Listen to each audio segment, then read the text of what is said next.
Hello, everybody.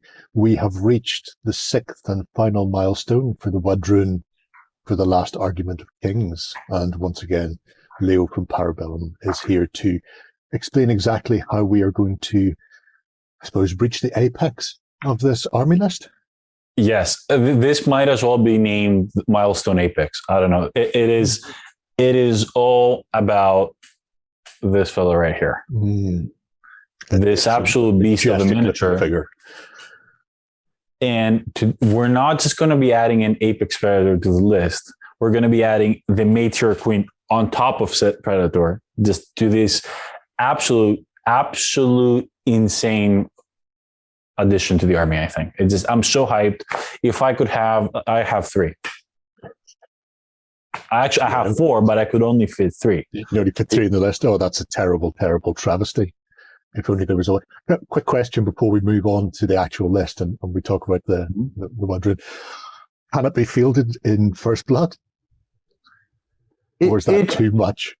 It could, in the sense that it's a lot of points, though. That means you're sacrificing a lot of things. But yeah,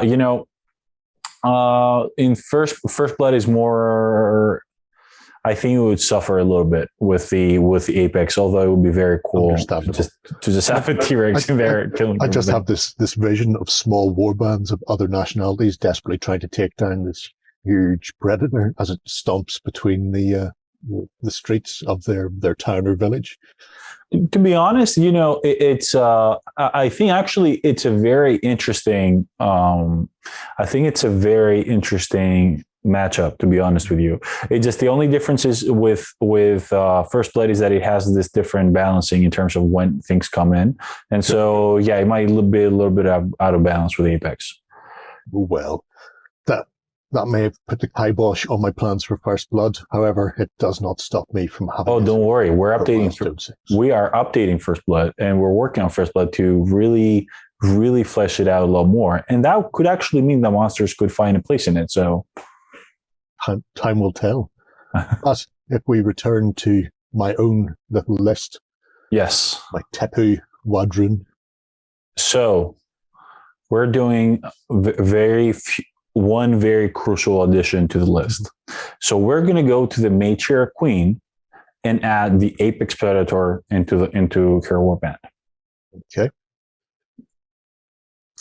So here we go. And she's staying as our warlord. She'll just get a left around the battlefield instead. And now we're going to do a couple of things here. So we're going to go to the options for the Matriarch Queen. And we're going to go a little bit further down to the Combat Masteries, and we're going to click on Apex Master. Okay. Now you'll notice you get, essentially you get the rules for Apex Master. That means essentially that your character, which is an infantry stand, can now, let's say, join a monster regiment. And furthermore, you don't have to represent the infantry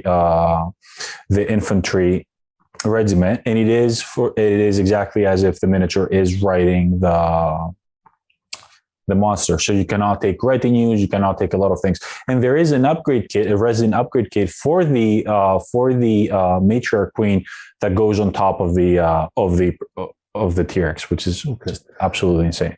And we're going to go ahead and add the Apex Predator to that one off as well. Perfect.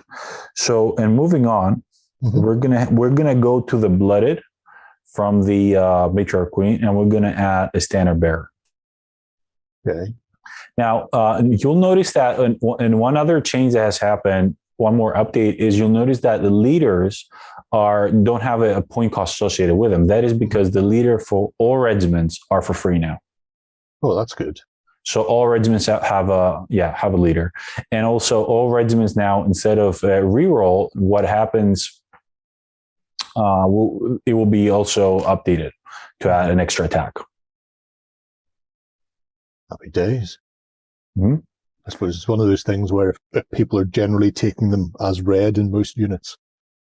Yeah, this brings the list on 2,000 points on the nose. it's for me, it just everything, it looks, the list looks exactly what it should for the Wadroon. Matriarch Queen on the Apex Predator. Just, I don't have words to how hyped I am for this.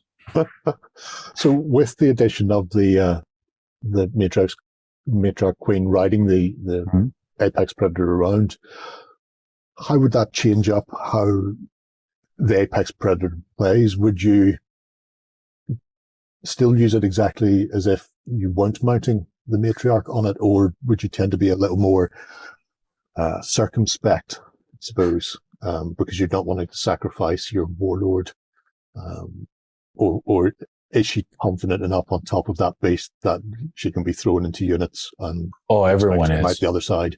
Everyone is a lot more confident on top of an Apex Predator. So there are, first of all, this is a big change for Conquest overall, because before that there was never characters that were on a monster, right? So this is the first iteration of the rules in which we're getting this. This is the first time this is happening in Conquest. So there are quite a few rules that come up with this. First of all, the supremacy ability of the Matriarch Queen, that means helping out with reinforcements is very important to help to help that regiment come in on time.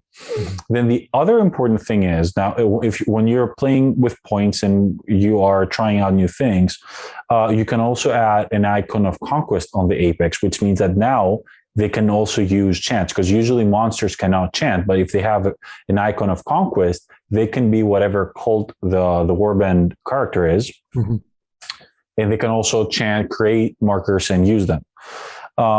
So now there are quite a few new rules. So when the Apex plays, right, it activates the same way as any other regiment, right? If it charges and attacks, the Apex charges and attacks, and the character does so as well.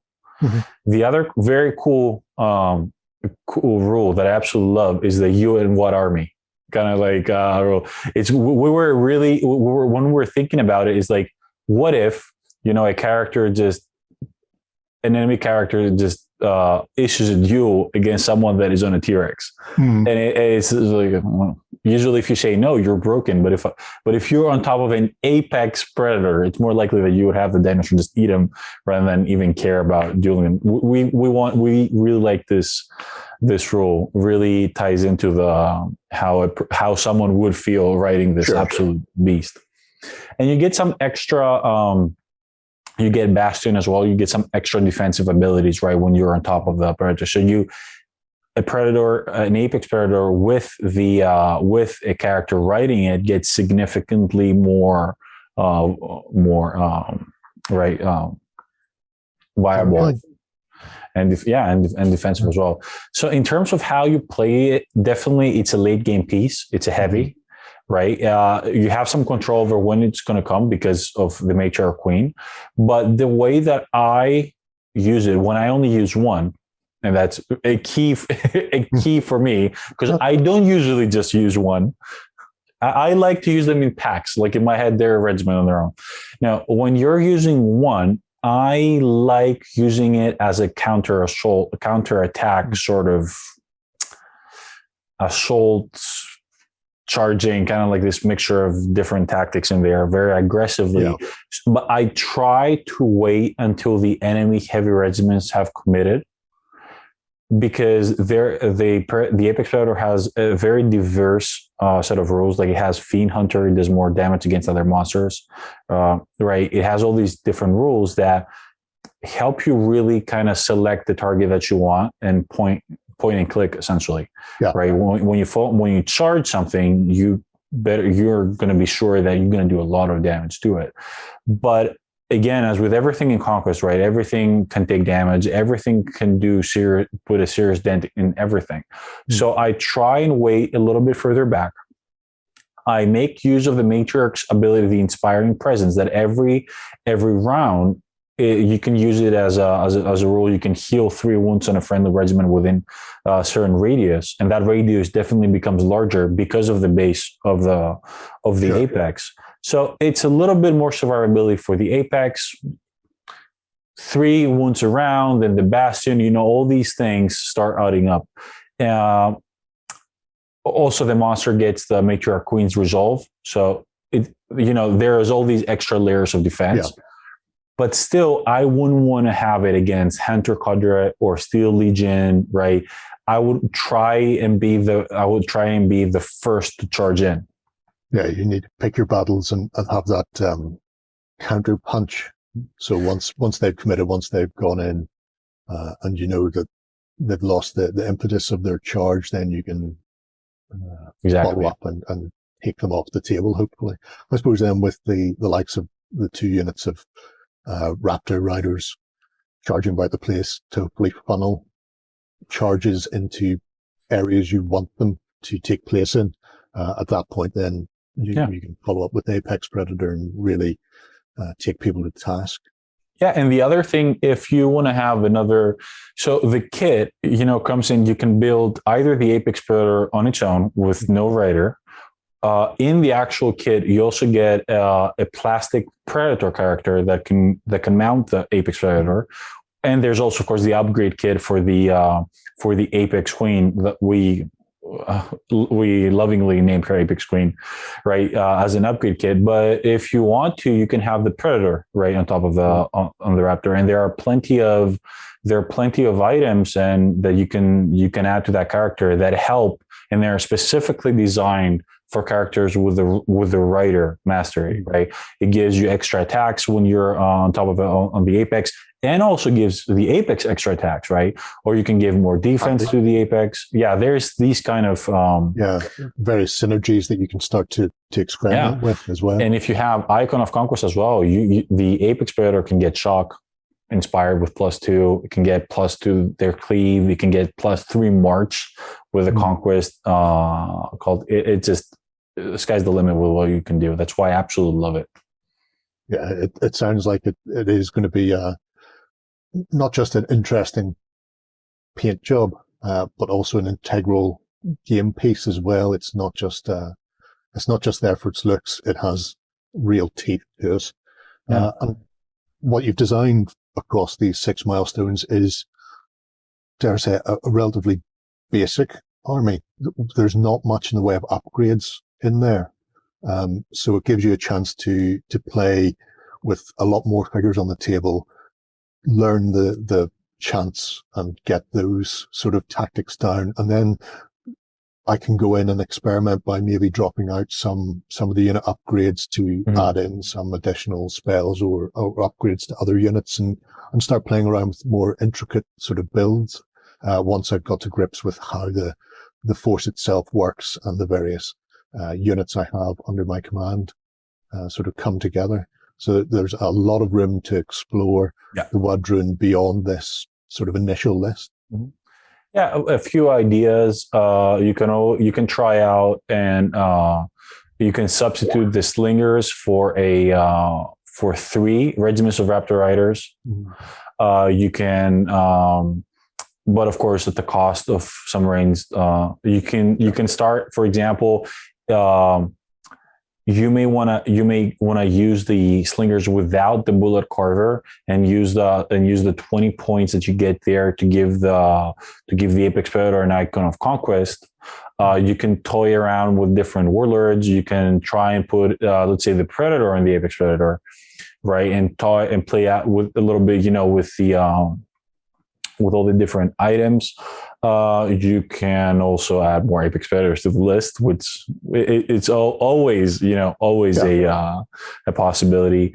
It's just overall, this list is designed to give you a solid foundation for you to build any kind of playstyle. And for me, you can always change a few things in the list. You can try and go for completely different cults. You'll notice that when you start trying different cults, essentially the regiments on which you focus change completely, right? Sure. The way that you think about your activations is very different, and the kind of regiments that make the best use of these chants are quite different, and there's something I absolutely like.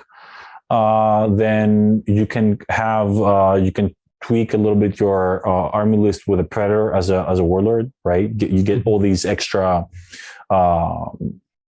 You get these bonuses on how far you can move and how far you can charge. an extra impact if you're a heavy monster, and maybe that heavy monster is the Apex, right? Yeah. So yeah, there is all these different ways that you can go about it, and I love this list because it is just just gives you a very good idea of what the Wadroon is. It has everything in there, every style of play, everything in their arsenal, and it's just up to you to figure out your unique play style through that. Fantastic stuff. So there we have it. 6 milestones conquered, and my Wadroon are ready for war and conquest on the tabletop. If you have any questions about anything that you've seen in these 6 videos about building your Wadroon list, drop them below and we'll get you an answer. If you have any comments that you want to suggest how I can absolutely take people to task with an Apex Predator with a Matriarch Queen on top, then pop your suggestions below for that as well. I hope you've enjoyed building your Conquest army along with me, and we'll see you on the tabletop soon. Go ahead and check out our other content on screen now. And while you're at it, why not hit subscribe and remember to ding our dong. Go on, you know you want to click it. Go on.